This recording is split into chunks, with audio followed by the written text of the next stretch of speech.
Okay, so para araw mga teknik at meron tayong Toshiba laptop dito mga teknik yan. Tapos tignan natin kung anong problema. Ano bang specs niya is Core i3, Windows 7 ang kanyang operating system.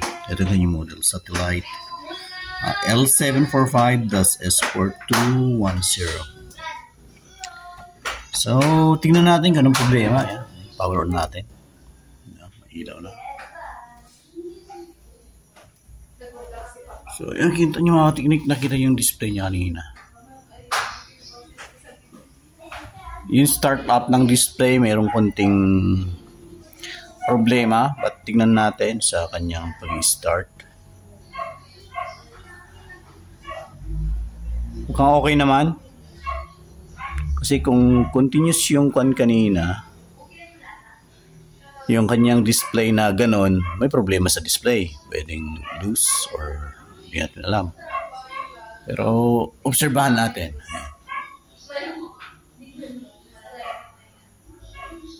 Mga teknik. So makikita nyo black screen na siya. Hindi tumuloy yung kanyang so hindi siya tumuloy.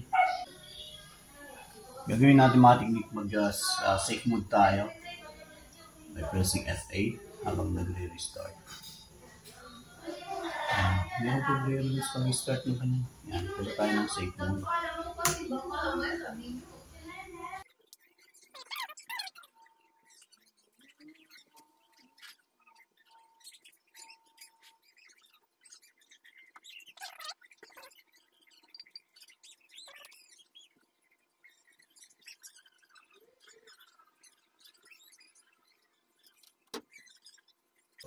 Yan, naka-safe mode siya ngayon. Punta tayo ng driver niya. Right click, properties.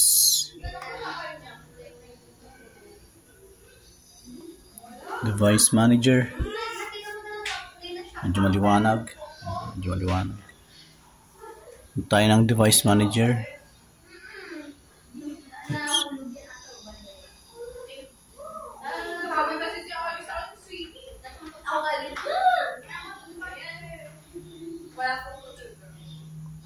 So try lang nating tingnan kung yung kanyang driver ng kanyang display ay ando doon tulad nito. Or baka mali yung kanyang graphics 300. Kita niyo mga graphics 300. So try lang natin uninstall. Yan. Uninstall natin, delete. Okay, install. Restart, yes.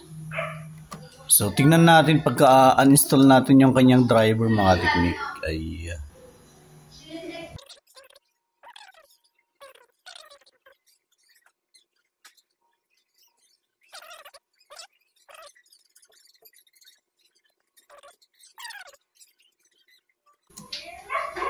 yun mga teknik yan. Siya, nakikita nyo. So, nasa normal mode na po tayo. Hindi siya safe mode. Palang nagbukas. Tingnan natin yung kanyang medyo mabagal. Yan yung naging problema. So, kailangan natin i-maintenance to. So, yan mga teknik.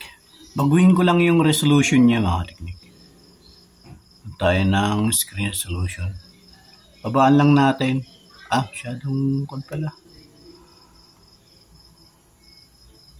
Yan, gawin natin yan. Apply. Keep changes. Yan.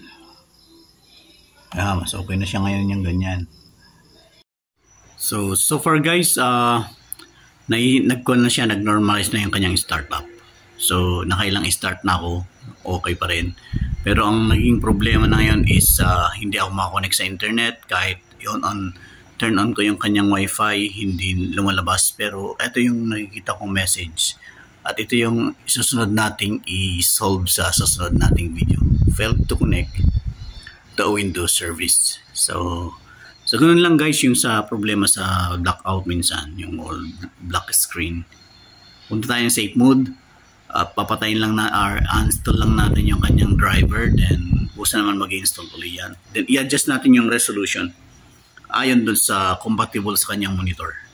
Kasi minsan sa kaka-update nito, tumataas yung mga resolution. So in-adjust ko lang yung resolution ayon sa compatibility ng ating display.